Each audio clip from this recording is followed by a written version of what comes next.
Shalom, bien mes seigneurs, soyez bienvenus ici sur notre émission de Créma.si TV.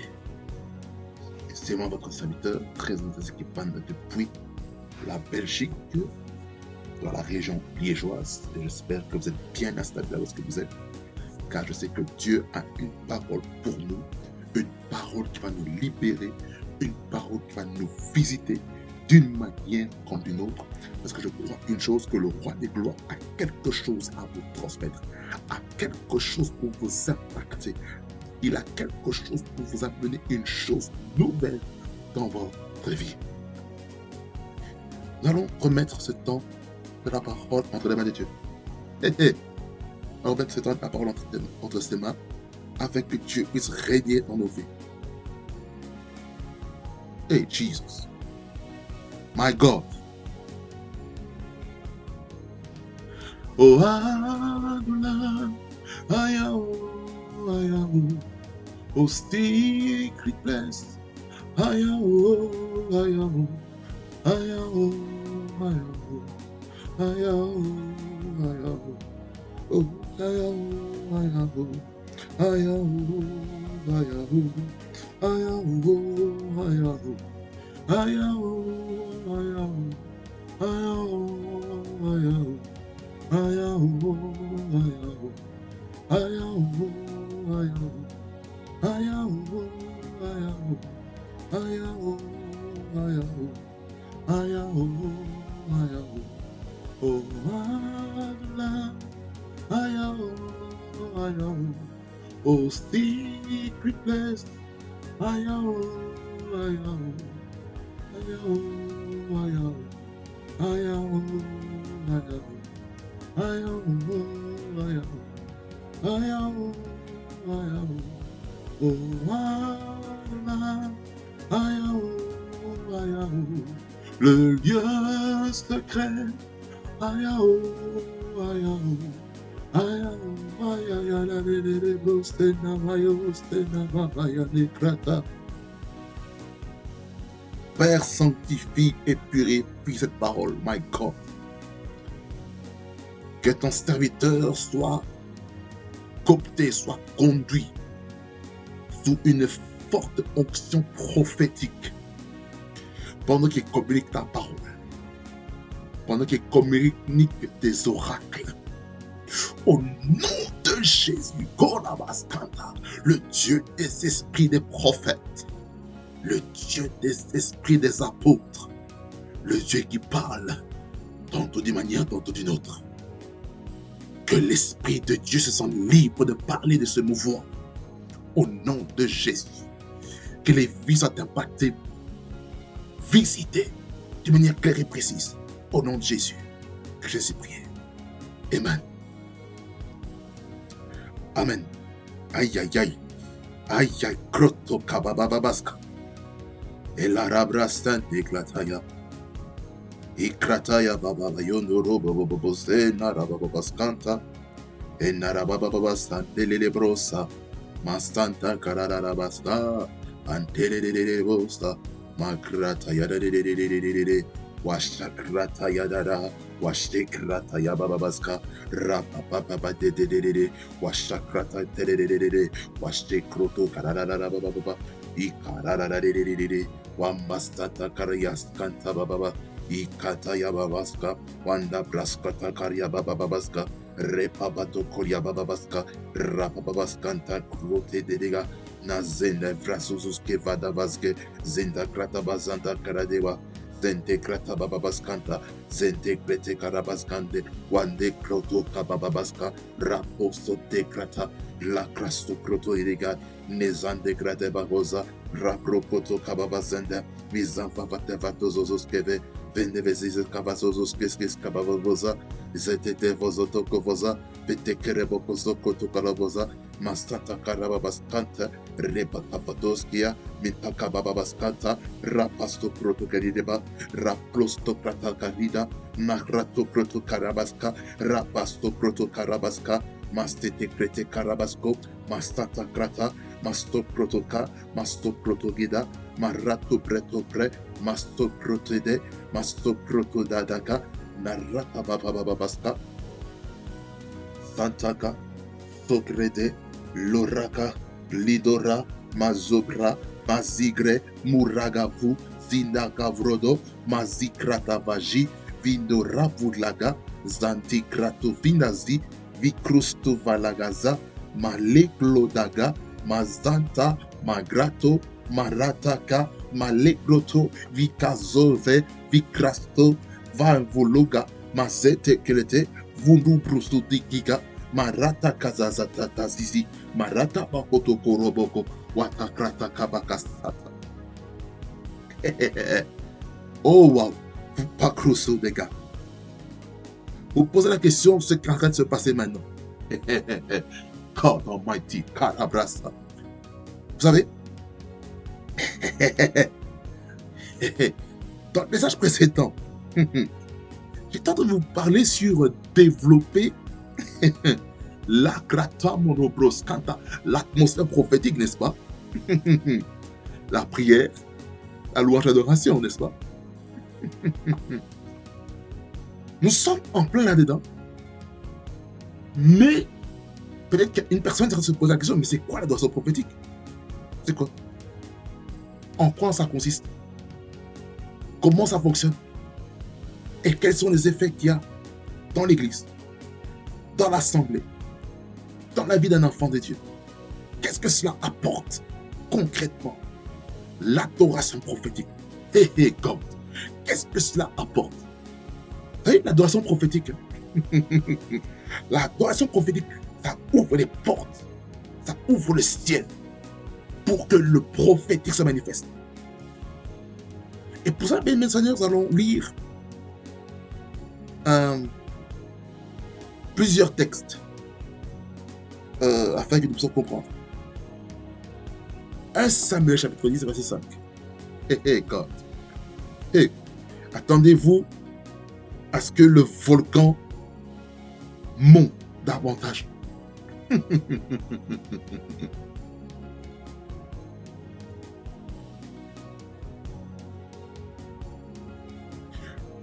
Il dit, après cela, tu arriveras à Gibea Elohim, où se trouve une garnison de Philistins. En entrant dans la ville, tu rencontreras une troupe de prophètes descendant du haut lieu, précédés du luth, du tambourin, de la flûte et de la harpe, et prophétisant eux-mêmes. Jean 4, versets 23 et 24.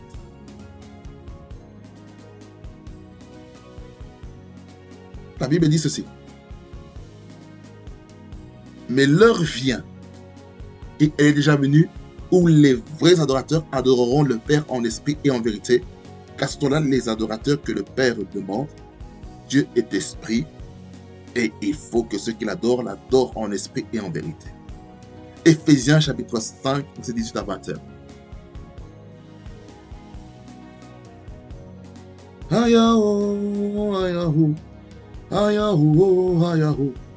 Il dit, ne vous enivrez pas de vin, c'est de la débauche, soyez au contraire remplis de l'esprit. Entretenez-vous par des psaumes, par des hymnes, par des cantiques spirituels, chantant et célébrant de tout votre cœur les louanges du Seigneur. Rendez continuellement grâce à Dieu, le Père, pour toutes choses, au nom du Seigneur Jésus-Christ, vous soumettant les uns aux autres dans la crainte de Christ. Amen. Ah, bien-aimé Seigneur, qu'est-ce que l'adoration? L'adoration, du grec proskunesis, pour d'autres proskuneo, en fait, c'est, selon la définition que j'ai pu trouver, c'est un hommage rituel rendu à une divinité. Donc, en fait, l'adoration, c'est le fait de manifester la révérence, le respect et l'honneur devant une personnalité importante. Et pour nous, les enfants de Dieu, c'est devant Dieu. Parce que l'adoration est faite et adressée à Dieu. L'adoration n'est pas faite pour les hommes. Ça veut dire ceci, qu'on n'adore pas un homme. Dans une église, on n'adore pas un homme. On peut apprécier un homme en église, mais on n'adore pas un homme. Parce que lorsqu'on parle de l'adoration, nous sommes en train de parler du culte. Nous sommes en train de parler du culte. C'est pour ça, lorsqu'on va dans Romains 12, le verset 1er, dans lequel ce passage nous parle dans le contexte de la consécration, le fait de s'offrir comme un sacrifice vivant, ce qui sera pour nous un culte raisonnable. C'est-à-dire que lorsque on s'offre déjà, ça veut dire que nous-mêmes, nous sommes déjà un sujet d'adoration pour le Seigneur. Ça veut dire que lorsqu'on s'offre personnellement, on adore Dieu. On adore Dieu de différentes manières. On peut adorer par notre positionnement, par notre manière de se prosterner devant Dieu, par notre manière de servir Dieu, par notre manière de prier, par notre manière de donner les dîmes, les offrandes à la maison de Dieu, afin que cela serve à l'avancement de l'œuvre de Dieu. Regardez dans Apocalypse chapitre 5, dans lequel on dit que il y a des coupes d'or qui sont remplies des prières des saints. Vous devez savoir que lorsque nous adorons le Seigneur, il y a des coupes. Il y a des coupes. Il y a des coupes. Apocalypse chapitre 5, le verset 8, il dit, quand il eut pris le livre, les 4 êtres vivants et les 24 vieillards se prosternèrent devant l'agneau, tenant chacun une harpe et des coupes d'or remplies de parfums qui sont les prières des saints. C'est-à-dire que lorsque nous prions, lorsque nous l'adorons, nous remplissons les coupes d'or remplies de parfums. C'est-à-dire que notre adoration doit être une adoration de bonne odeur. Cela maintenant exige maintenant dans notre vie que nous puissions avoir une qualité de vie qui permette que Dieu puisse agréer cela. Il y a des gens qui peuvent adorer le Seigneur en disant que Seigneur, tu es fidèle, tu ne changes pas. Mais dans leur cœur, c'est autre chose. Ça dit par là quoi? Il y a des gens qui ont peut-être adoré le Seigneur pour ce qu'il est, mais le cœur n'est pas là-dedans. Il dit de ces paroles pour montrer qu'il adore le Seigneur, qu'il loue le Seigneur, mais au contraire, il est en train de faire les choses contraires à la volonté de Dieu. Et Dieu est en train de nous dire que nous devons faire attention. Nous devons être des vrais adorateurs qui vont adorer le Père en esprit et en vérité. Écoutez, je vais toucher après. Je sens que je vais insister un petit peu sur l'adoration en esprit et en vérité. Qu'est-ce que ça veut dire réellement? Le prophétique, je vous ai déjà défini, mais je vais définir autrement. C'est la capacité de comprendre et de connaître ce que Dieu veut pour ta vie. De manière simplifiée. C'est savoir ce que Dieu veut pour toi. Ça veut dire que lorsque nous adorons le Seigneur, dans une dimension prophétique, l'adoration, dans les contenus des paroles, nous allons découvrir ce que Dieu veut pour l'Église. C'est-à-dire par là quoi, si par exemple l'Église est froide dans la prière, le feu de l'autel n'est pas rallumé dans la vie des gens, on entend des chants, Seigneur, viens ranimer le feu qui habite en moi. Ou relance cette marade on fire for you. Vous voyez? Donc, ça veut dire ce cantique-là va pousser maintenant que notre cœur soit maintenant soit en synchronisation avec ce que Dieu veut. Ça veut dire que lorsque nous adorons le Seigneur, nous devons capter la pensée de Dieu au travers des cantiques. Malheureusement, aujourd'hui, les cantiques d'aujourd'hui, certains d'entre eux n'ont plus la même puissance comme les cantiques qu'il y avait avant aux années 80, les années 90, les débuts 2000. Les hymnes, les chants de 1800, qui avaient une puissance terrible. Comme Dieu Tout-Puissant, comme mon cœur considère tout l'univers créé par ton pouvoir. Le ciel d'azur, les éclairs, le tonnerre, le clair matin ou les ombres du soir. Lorsqu'on chante ce cantique, nous sommes en train de contempler la création. Nous comprenons que Dieu a créé l'univers. Genèse chapitre 1er, qui nous parle de la création.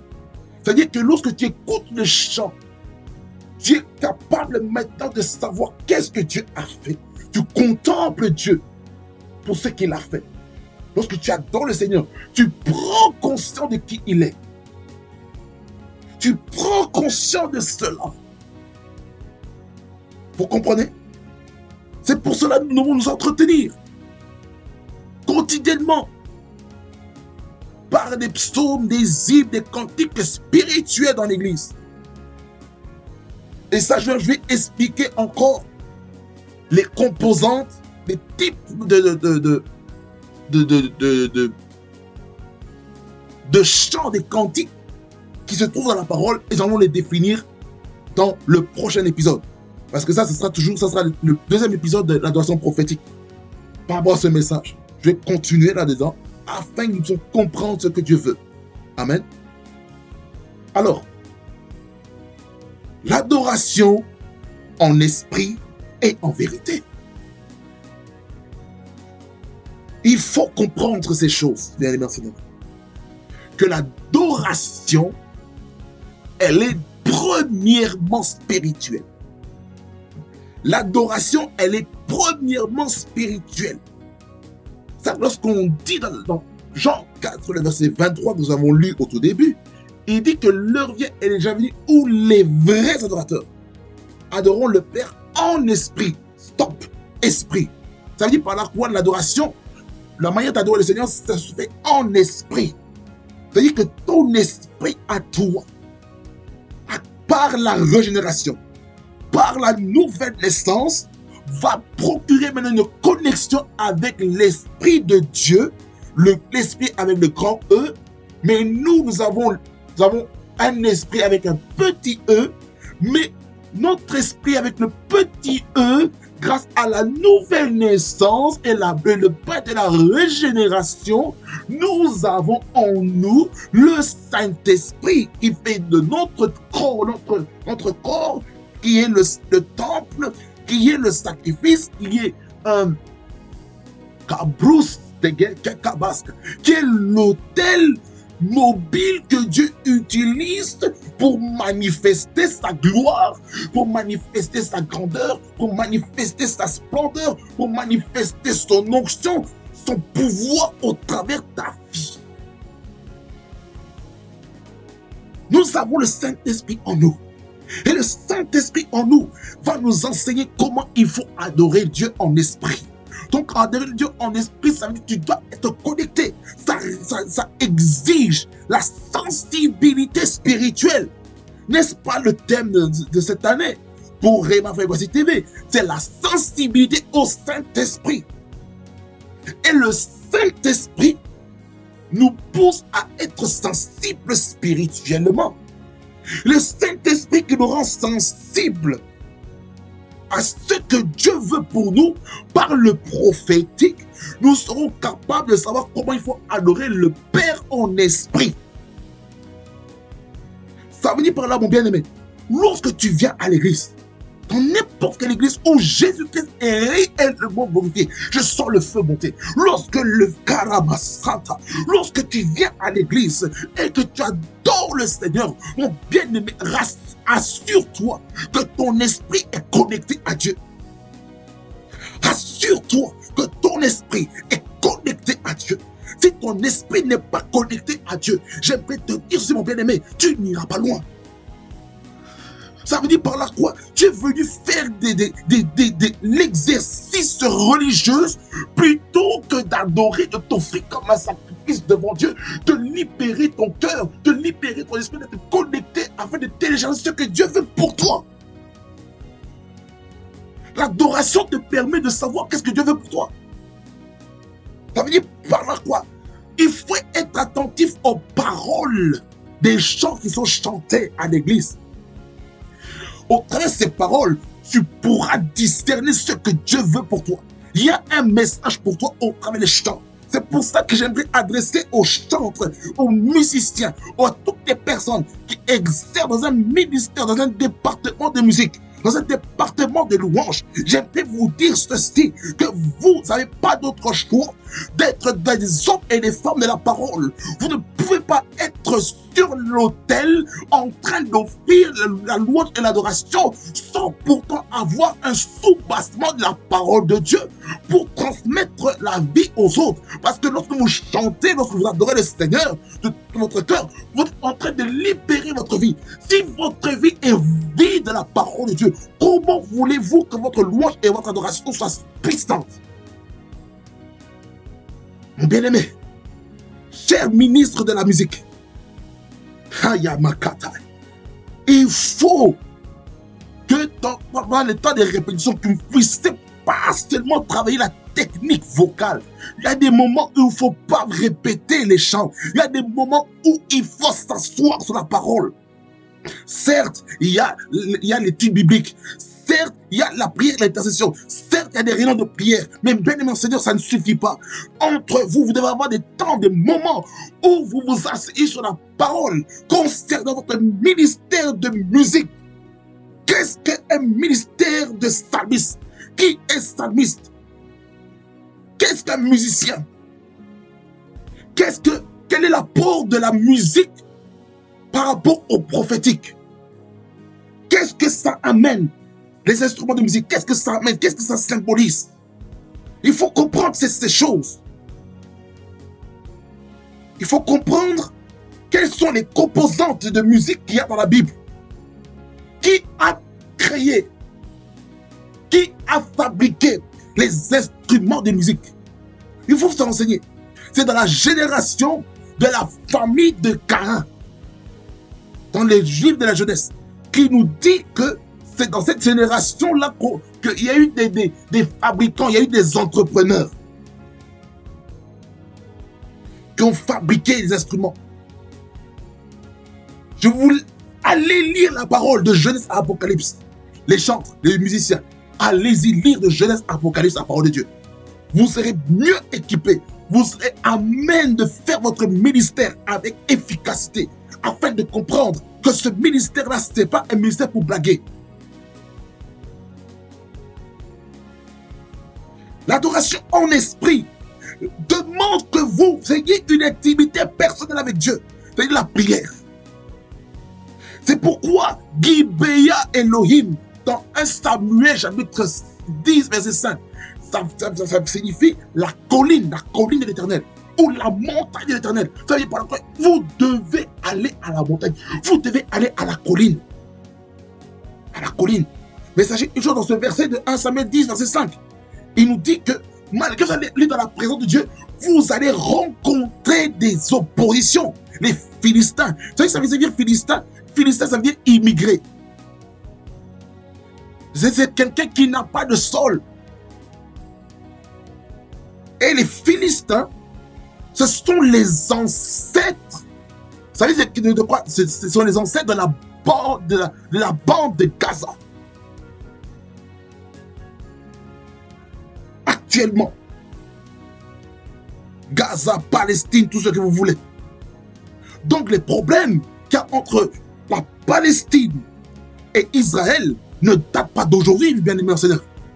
Ça date de plus loin. Et chère autorité, j'aimerais vous dire ceci, que les problèmes géopolitiques qu'il y a aujourd'hui, sachez qu'une chose, ça ne date pas d'aujourd'hui. Ça date de plus longtemps, il y a plus de 5000 ans. Plus de 5000 ans que ces problèmes de guerre ont commencé. Depuis que l'homme a chuté, depuis qu'il y a eu la rébellion de un tiers des anges qui a été initié par le chérubin protecteur, Lucifer, et qui a été précipité sur la terre et qui a pris avec lui un tiers des anges. Et ces anges se sont transformés aujourd'hui en démons. Lucifer, l'ange, le chérubin qui couvrait le trône de Dieu, est devenu maintenant le diable. Vous voyez?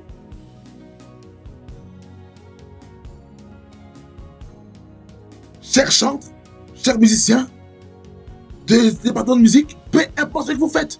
Soyez des hommes et des femmes de la prière. Prière de la parole. Lorsque vous chantez les chants, les cantiques, ok, posez-vous la question.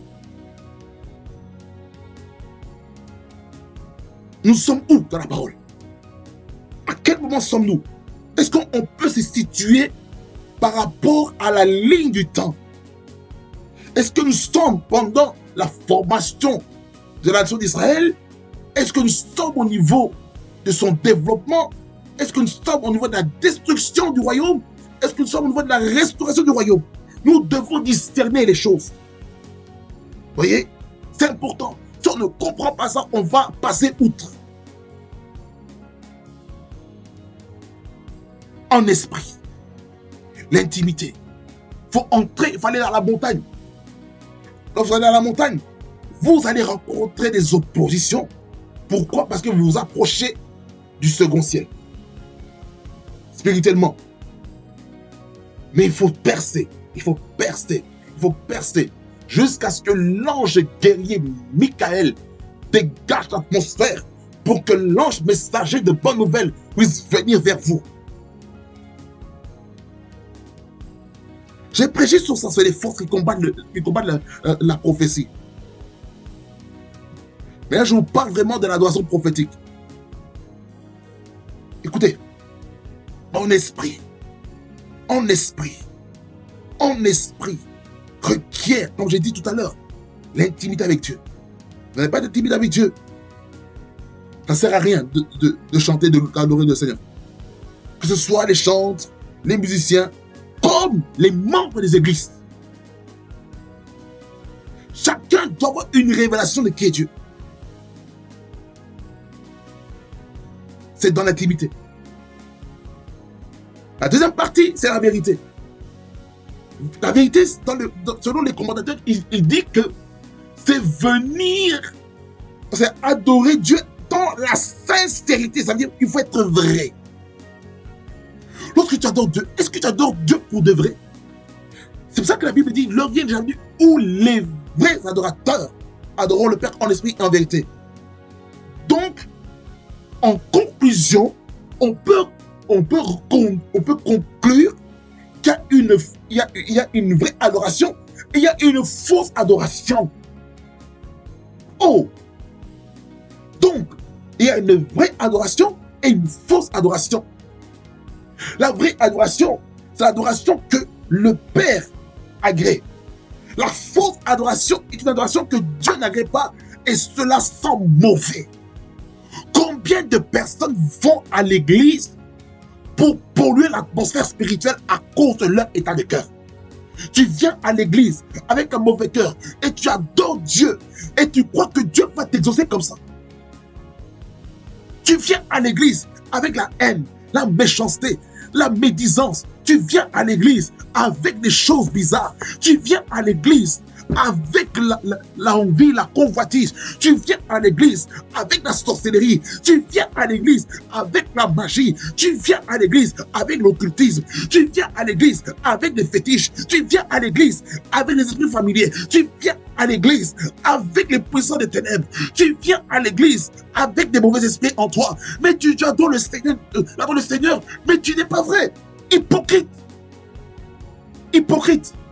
Hypocrite. Il faut quitter l'hypocrisie. Dieu cherche des vrais adorateurs. Il cherche pour ceux qui vont adorer le Père pour ce qu'il est réellement. Tu dois adorer Dieu pour ce qu'il est pour toi. Ne dis pas que Seigneur, tu es saint, tandis que toi, tu ne vis pas dans la sainteté. Oh Dieu, tu es puissant. Tu es merveilleux. Tu es excellent. Mais toi, dans ta vie, tu ne manifestes pas ces choses. Non, c'est pas possible. Tu ne peux pas, écoutez-moi bien, tu ne peux pas aller à l'église avec un mauvais cœur, c'est pas possible. Tu ne peux pas, mon bien-aimé, tu ne peux pas, tu n'as pas le droit. Tu n'as pas le droit de venir à l'église avec un mauvais cœur. Elle me dit ceci, dans le livre de Matthieu. Oh, Matthieu 6 ou Matthieu 5, qui dit heureux ceux qui ont le cœur pur, car ils verront Dieu. Dans Hébreux 12, 14, il dit recherchez la paix et la sanctification, sans laquelle personne ne verra Dieu. Vous voulez voir Dieu, vivez dans la sanctification, recherchez la paix avec tout le monde. Mais il y a des gens qui ne veulent pas rechercher la paix. Eux, ceux qui veulent, c'est la guerre. Ceux qui veulent, ce sont des rancœurs. Ceux qui veulent, c'est venir avec des esprits sataniques, avec des esprits familiers, les esprits de surveillance dans leur vie pour contrôler leur vie. Il y a des gens qui viennent à l'église envoûtés. Il y a des envoûtements que le diable met sur la vie des gens. Ils viennent à l'église, ils adorent le Seigneur sous l'envoûtement. Ils sont comme hypnotisés. C'est comme un jeu vidéo que je jouais avant, pendant mon adolescence. C'est Resident Evil 4, Resident Evil 4. C'est un jeu où maintenant, ce qui se passe, le personnage principal, c'est Leon S. Kennedy. Ce qui faisait, c'est une pause gaming, c'est que il allait libérer la fille du président des États-Unis, mais qui a été enlevée, qui était au niveau de l'Espagne. Et ce qui se passait là-bas, c'est que les zombies avaient des parasites en eux qui étaient contrôlés par un gourou, par une autorité religieuse qui avait son sceptre qui contrôlait toute leur vie.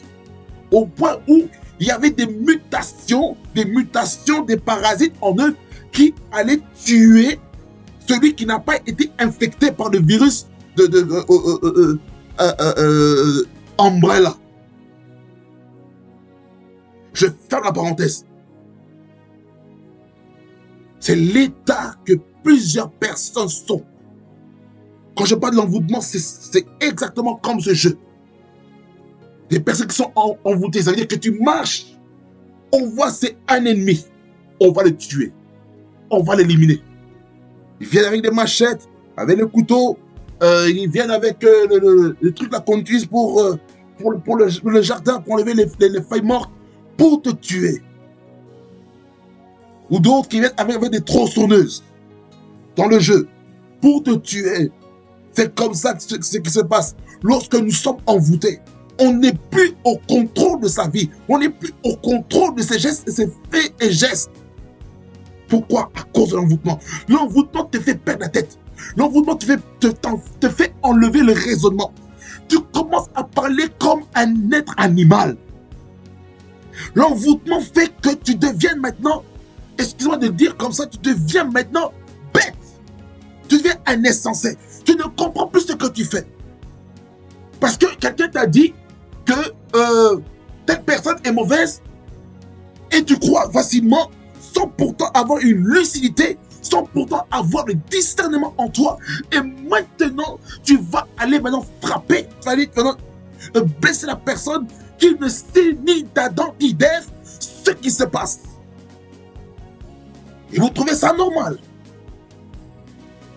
Vous allez dans un milieu chrétien où Jésus-Christ est glorifié, mais vous marchez dans les chemins obscurs.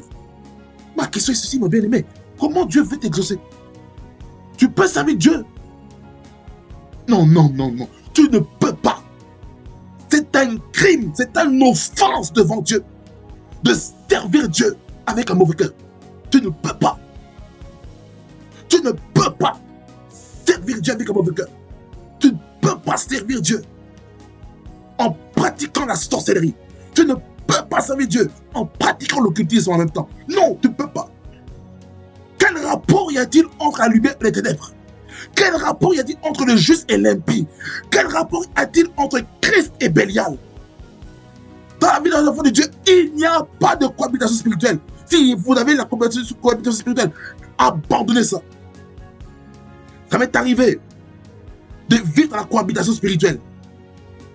D'un côté, en train de prier Dieu, et puis tout à coup, le diable me fait tomber par des péchés. Je ne vais pas le dire ici. Des péchés vraiment secrets que personne personne ne voit, mais seul Dieu voit dans les cieux, car les yeux de l'Éternel parcourent toute la terre. Je ne vais pas le dire ici. Ce sont des péchés avec des faiblesses assez... Hein, vous avez compris. Je ne vais pas aller plus loin. Parce que peut-être ici, il y a peut-être des enfants, des adolescents, peut-être qui se trouvent dans ces situations de cohabitation spirituelle, lorsqu'ils essaient d'adorer le Seigneur, mais le diable essaie de le condamner, de le culpabiliser, en disant, regarde, tu as péché, regarde ce que tu as fait. Et cette personne, excusez-moi, n'arrive plus à prier à cause de quoi? De la condamnation. Mon bien-aimé, lorsque tu fais le mal, est-ce que ta conscience ne te condamne pas? Beaucoup de personnes ont éteint la voix de leur conscience. Le Saint-Esprit parle dans notre conscience.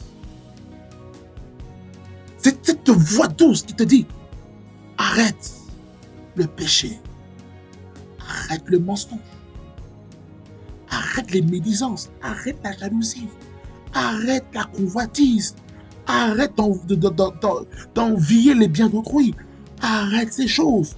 Mais toi, tu te dis non, non, non, non. Ça, ce n'est pas digne d'un adorateur authentique. Un adorateur authentique ne va pas accepter la compromission. Un adorateur authentique, un vrai adorateur, un proskunéo, ne va pas accepter de se compromettre. Quelqu'un dit Amen. Quelqu'un dit Amen. Écoutez-moi très très bien. Très très bien. Ceci, c'est une parole prophétique, jeune. Abandonnez votre double vie. Il faut abandonner. Dieu est contre ça. Dieu veut que nous puissions vivre un christianisme authentique. Un christianisme qui plaît à Dieu. Pas un christianisme qui est là juste pour satisfaire la curiosité des gens.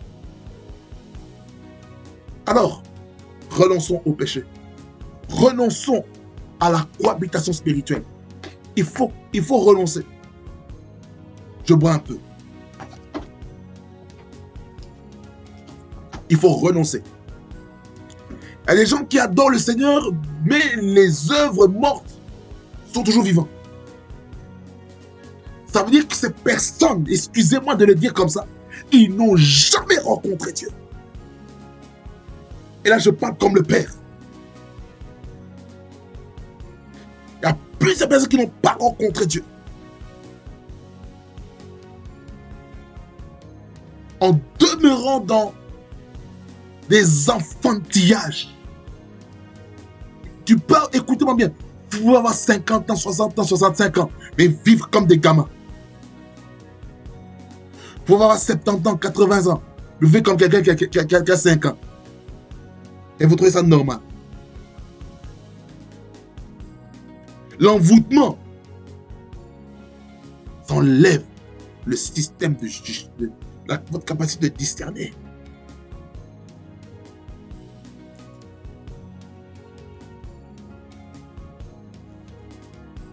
Les colportages n'est pas digne d'un enfant de Dieu.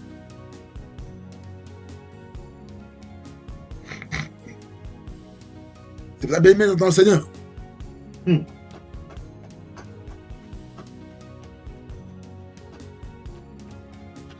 Au mois de mai, je vais insister sur le caractère à avoir, le caractère du Saint-Esprit à cultiver dans nos vies. C'est plus qu'urgent de faire comprendre à l'Église. Il y a des types de caractères que Dieu n'aime pas.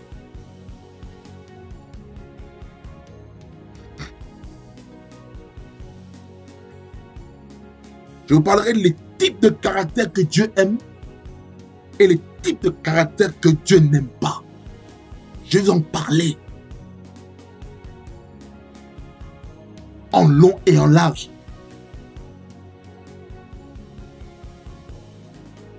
Je vais vous en parler. C'est critique. Alors, bien Seigneur, pour conclure ce message, devenons des vrais adorateurs qui vont l'adorer en esprit et en vérité. Renonçons aux œuvres infructueuses et soyons vrais devant lui. Amen. Que ça vous plaise évidemment. Passe beaucoup du bien et on se voit pour le prochain message au nom de Jésus. Père de grâce, merci pour ta parole qui est révolutionnaire. Un message qui conscientise l'intelligence, qui conscientise le cœur de chacun. Je prie que chacun puisse prendre sa part afin que chaque personne qui viendra à l'église en présentiel ou qui adoreront aussi dans les maisons, parce qu'il y a aussi les églises de maison, je prie au Dieu pour des adorations vraies, des adorations connectées au Saint-Esprit. Je prie, Seigneur, que chacun puisse avoir l'intimité personnelle avec Dieu, afin que son esprit demeure fertile à l'œuvre du Saint-Esprit, au nom de Jésus, et que le Saint-Esprit puisse aider ces personnes à demeurer sensibles à la mouvance de l'Esprit pendant les cultes, pendant les atmosphères prophétiques, au nom de Jésus.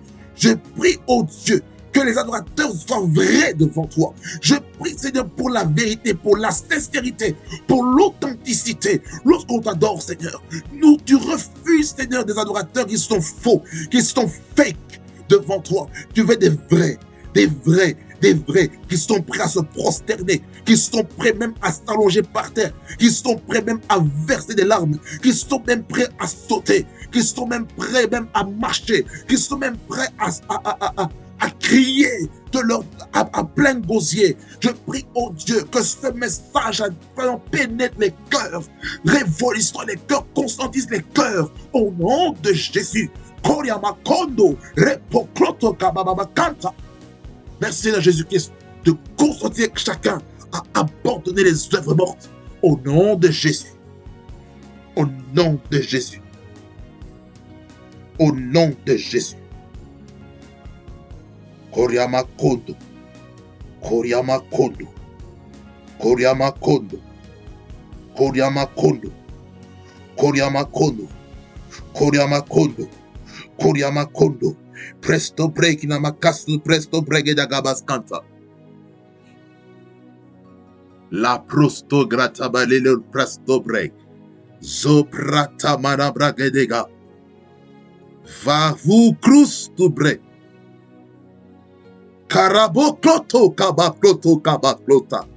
Zo prokota bakata yabaso. Holy Ghost power, take your place in Jesus' name. Glorify your name, Jesus. You are here right now. I give you all the praise and all the glory for this message I was preached this moment.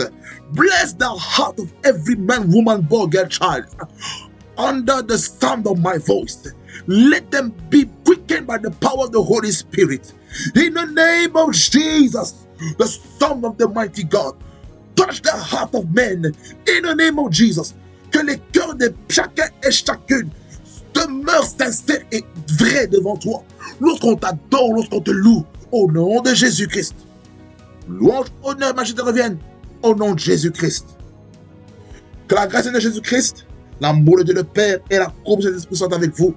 Soyez bénis au nom de Jésus-Christ et que le roi de gloire fasse de vous des vrais adorateurs qui vont adorer le Père en esprit et en vérité, dans une dimension prophétique, au nom de Jésus-Christ de Nazareth, que j'ai ainsi prié. Amen. Béni, Seigneur, soyez bénis. Nous sommes ensemble encore en Jésus. Et on se voit au prochain numéro. L'adoration prophétique, volume 2. Et on continue le message. Et là, je vous parlerai maintenant des types de cantiques qu'il faut utiliser dans l'adoration prophétique. Amen.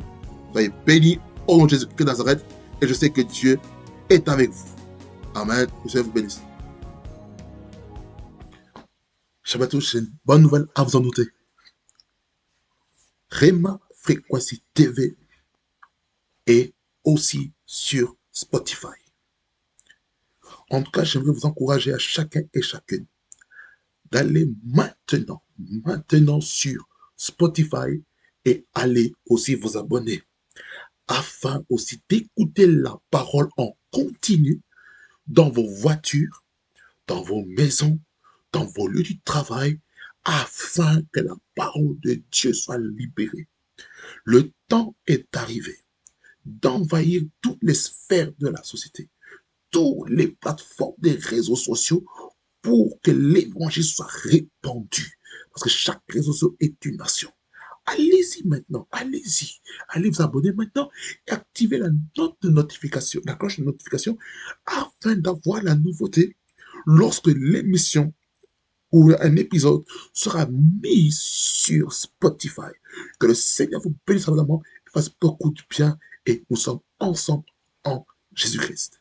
Réellement Fréquency TV, le réseau de la gloire de Dieu, soyez bénis au nom de Jésus-Christ. Bye bye.